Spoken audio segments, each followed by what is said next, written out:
할렐루야. 사도신경을 고백하심으로 샘물결 교회 가정예배를 하나님께 드리겠습니다. 나는 전능하신 아버지 하나님 천지의 창조주를 믿습니다. 나는 그의 유일하신 아들 우리 주 예수 그리스도를 믿습니다. 그는 성령으로 잉태되어 동정녀 마리아에게서 나시고 본디오 빌라도에게 고난을 받아 십자가에 못 박혀 죽으시고 장사된 지 사흘 만에 죽은 자 가운데서 다시 살아나셨으며 하늘에 오르시어 전능하신 아버지 하나님 우편에 앉아 계시다가 거기로부터 살아있는 자와 죽은 자를 심판하러 오십니다. 나는 성령을 믿으며 거룩한 공교회와 성도의 교제와 죄를 용서받는 것과 몸의 부활과 영생을 믿습니다. 아멘. 찬송가 285장입니다. 주의 말씀 받은 그날 참 기쁘고 기쁘도다. 주의 말씀 받은 그날 참 기쁘고 복되도다. 이 기쁜 마음 못 이겨서 온 세상에 전하노라. 기쁜 날 주 나의 죄 다시 쓴 날 늘 깨어서 기도하고 늘 기쁘게 살아가리. 기쁜 날 주 나의 죄 다시 쓴 날 이 좋은 날 내 천한 몸 새 사람이 되었으니 이 몸과 마음 다 바쳐서 영광의 주를 섬기리. 기쁜 날 주 나의 죄 다시 쓴 날 늘 깨어서 기도하고 늘 기쁘게 살아가리. 기쁜 날 주 나의 죄 다시 쓴 날 새 사람 된 그날부터 평안한 마음 늘 있어서 이 복된 말 전하는 일 나의 본분 삼았도다. 기쁜 날 주 나의 죄 다시 쓴 날 늘 깨어서 기도하고 늘 기쁘게 살아가리. 기쁜 날 주 나의 죄 다시 쓴 날. 아멘.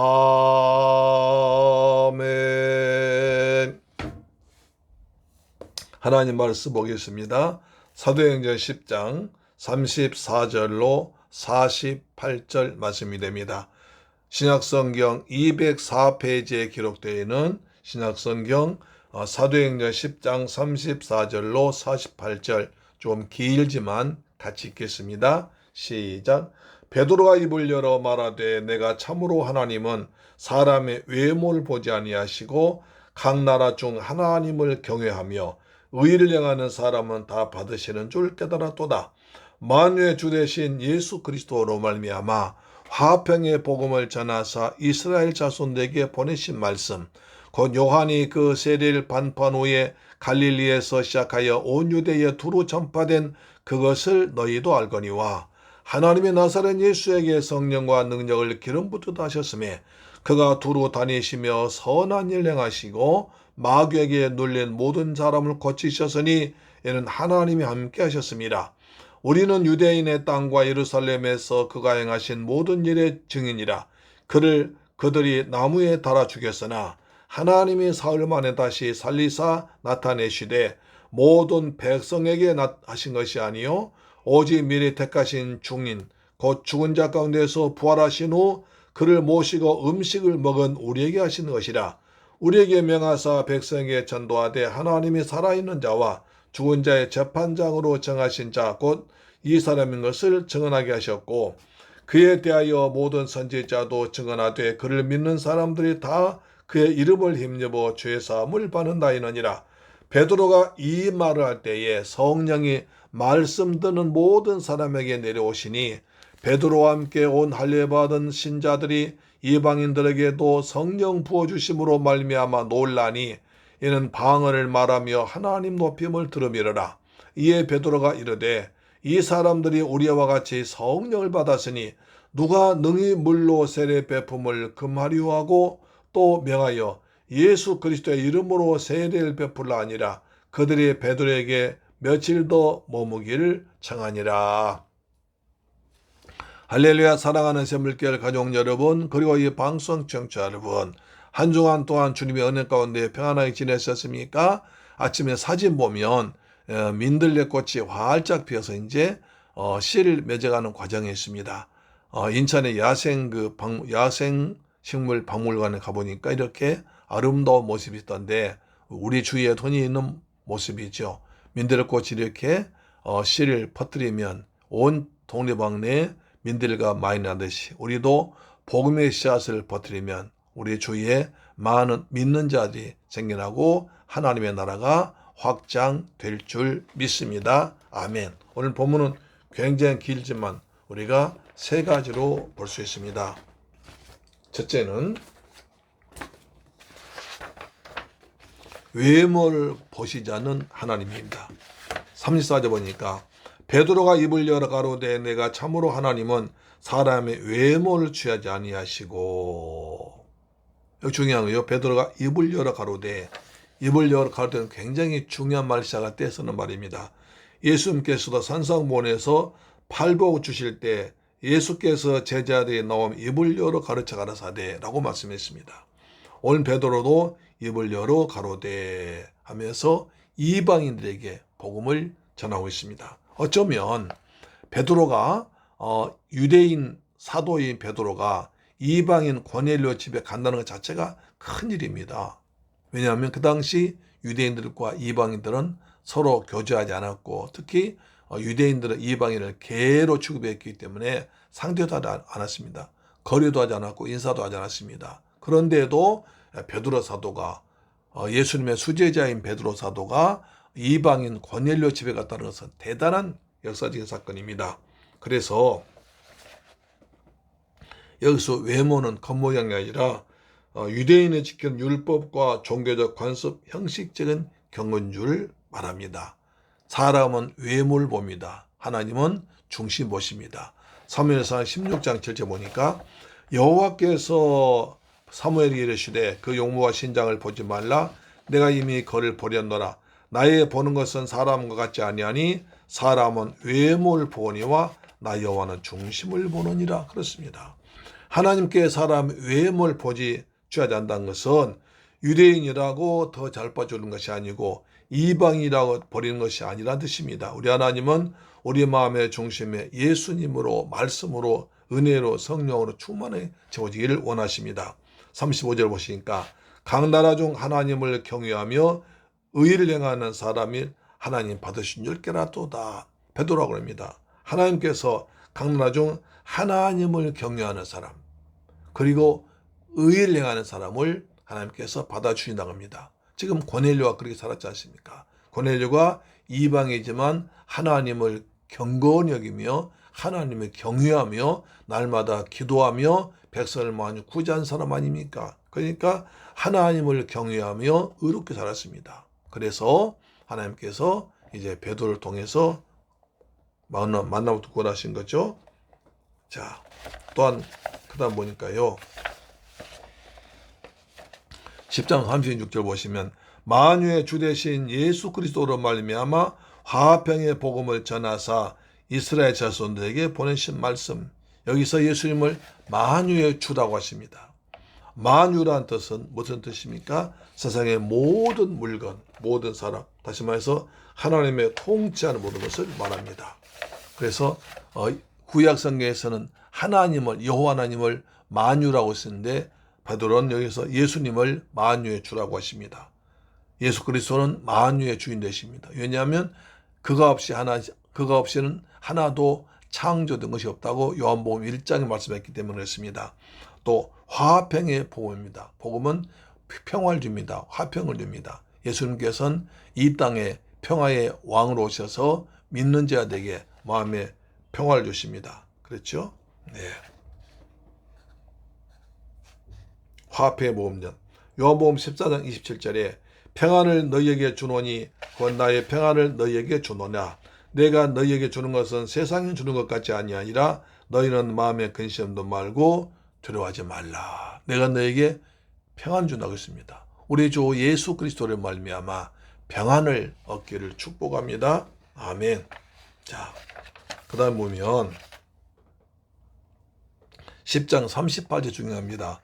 하나님의 나사렛 예수에게 성령과 능력을 기름부터 하셨음에 저가 두루 다니시며 선한 일 행하시고 마귀에게 눌린 모든 자를 고치셨으니 이는 하나님 함께 하셨습니다. 여기서 누가는 나사렛이라는 지명과 예수 이름을 합성하여 나사렛 예수라고 합니다. 그러니까 예수가 역사적으로 지리적으로 분명히 계셨다는 것을 말해주는 것입니다. 하나님께서 나사렛 예수에게 성령과 능력 기름부터 했습니다. 그래서 예수가 그리스도 메시아임을 증거하도록 하셨습니다.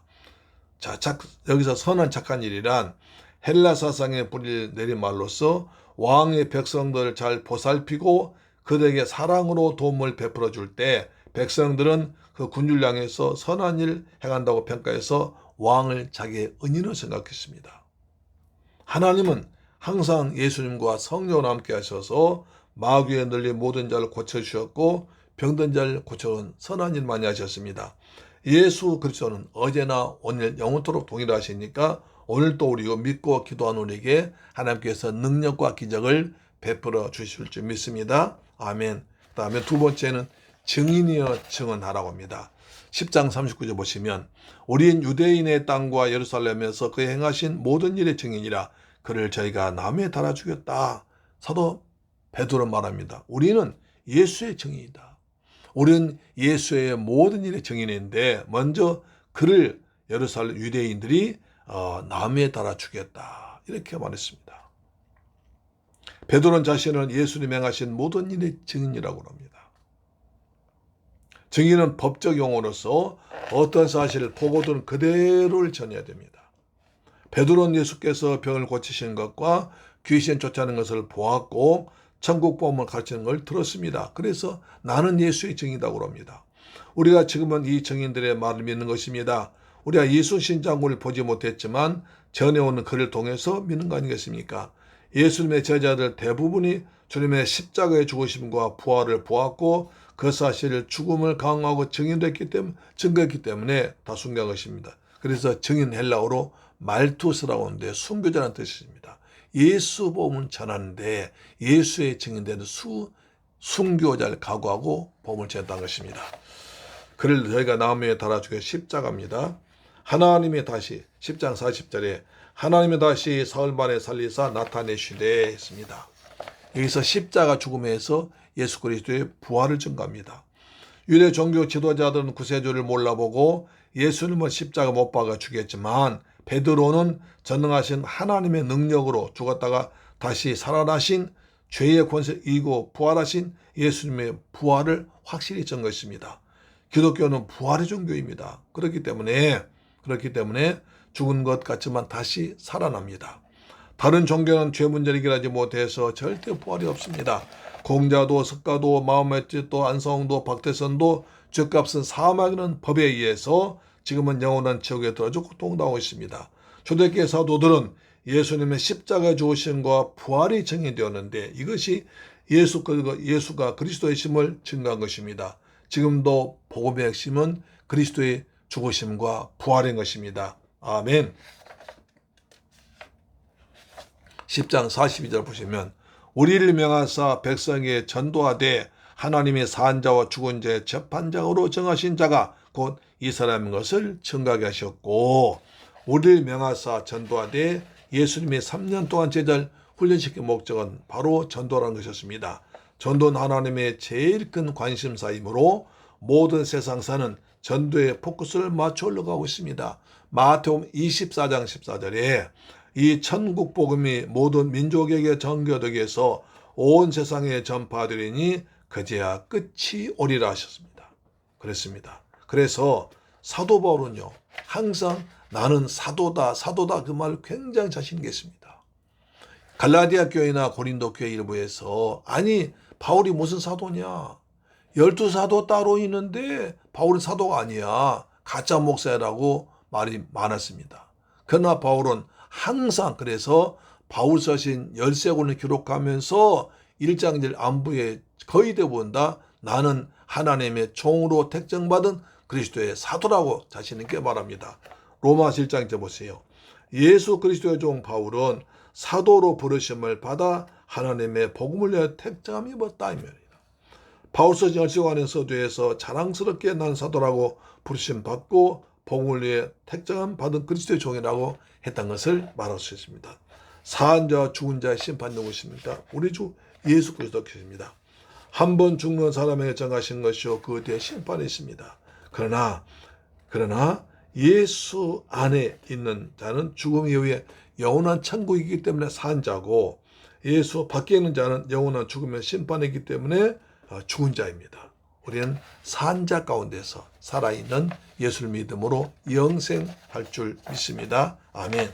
세 번째, 성령을 받고 세례를 주라고 하십니다. 10장 44절에 베드로가 이 말할 때 성령이 말씀 듣는 모든 사람에게 내려오시니, 이 말할 때의 말은 누구의 말입니까? 베드로가 예수 그리스도의 죽으심과 부활을 증거할 때 예수 행하신 성령이 모든 사람이 믿습니다.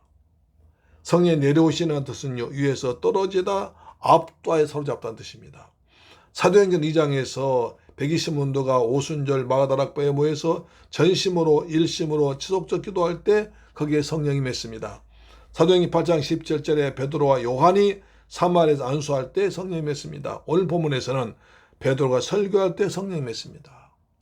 성령이 마신 것은 마가다락바에서 좀 뜨겁게 기도할 때, 그리고 주의 종이 안수할 때, 그리고 예배드릴 때 성령 임할 줄로 믿습니다. 따라서 오늘 여기 우리에서도 하나님 말씀 그리스도 예수의 복음이 증거될 때 우리 모두에게 하나님의 영, 여호와 영 성령이 충만하게 임하시기를 주의 이름으로 축원합니다. 아멘. 그러자 10장 45절에 베드로와 함께 할례받은 선지자들이 이방인들에게도 성령 부어주심을 인하여 놀라니 이는 방을 말하며 하나님 높임을 들으미라. 베드로와 함께한 성도들이 고넬료치가 은혜 받는 걸 놀랐는데 거기에 성령까지 받아 깜짝 놀랍니다.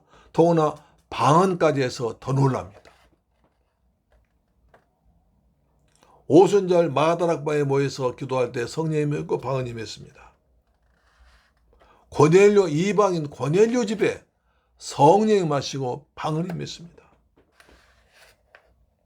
그래서 그들은 방언이 터지자 너무나 감격하여 오 하나님 감사합니다. 이분들 보내주셔서 진리 깨닫게 하셔서 감사합니다. 라고 하나님께 감사함 영광 돌렸습니다.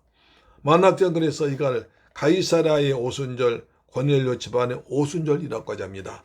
10장 47절에 이에 베드로가 가로되 이 사람들이 우리와 같이 성령을 받았으니 누가 능히 물로 세례줌을 금하리하고 48절에 명하여 예수 그리스도의 이름으로 세례를 주라 하니라. 저희가 베드로에게 수일도 유하기를 정하니라. 이렇게 되자 베드로도 놀라서 이 사람들이 와 같이 성령을 받아 구원받았으니 세례를 주라고 합니다.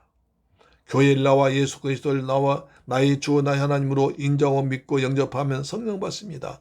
그 뒤에는 은혜를 더 사모하고 기도하면 더 충만하게 보여줄 줄 믿습니다.